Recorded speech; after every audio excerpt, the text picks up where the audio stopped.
How do you create a startup? Startups have come to dominate a lot of the conversation about business, but there is a logical reason behind it. What is a startup? Well, although there's no exact definition, the idea is that it's a business created to solve a specific problem where the solution is not obvious and doesn't really exist.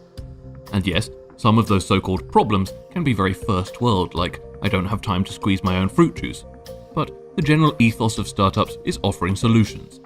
And the reason there is such a startup boom is that computer and mobile applications can solve problems in a way that simply was not possible just 20 years ago. What separates a startup from a small business? The most important factor is fast scalability. If you set up an innovative new Vietnamese restaurant, no matter how successful it is, you're not going to have a chain of 300 restaurants across the world in a few years. However, startups are not restricted by geography, and most of the time the main cost is staff, rather than a huge capital investment in equipment, locations, raw material, etc. There are exceptions, but you get the idea. So, how do you create a startup? Step 1. You need a unique problem to solve. Maybe you just pull this out of the air, but the successful startups are normally created by someone who really understands the issues. Don't make an app that ranks vegan restaurants if your entire diet is bacon milkshakes and beef jerky. You won't understand what your customers want. You have to learn everything possible on your chosen problem. Live it, breathe it. Only then will you see how to solve it. You don't need to be the first solution, you need to be the best solution. Step 2. Start. We're not joking, just start. Don't try and save up huge sums of money or brainstorm infinite products. Take whatever you have and get going.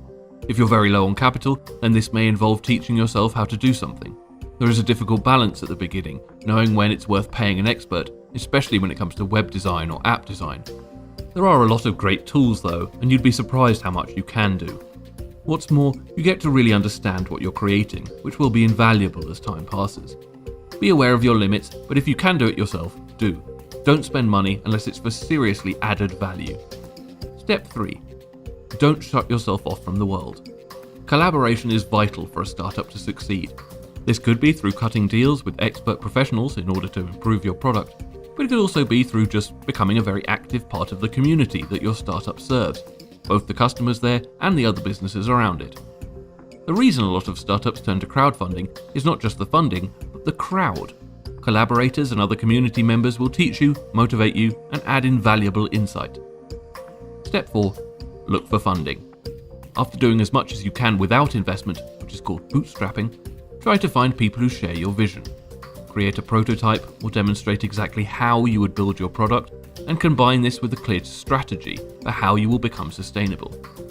Investment isn't just about cold hard cash. It's just as much about finding people with experience who can give you guidance and sometimes access to other markets or experts. But bear in mind, this can be a difficult relationship. You will go from doing things completely your way to having to argue your case with some or many investors. Choose wisely. Don't just grab whatever money you can. If you would like more advice on investing of any kind, please give us a call at Holborn Assets, where we have over 100 UK qualified advisors who do this on a daily basis. So, if you're serious about investing, we look forward to chatting more soon.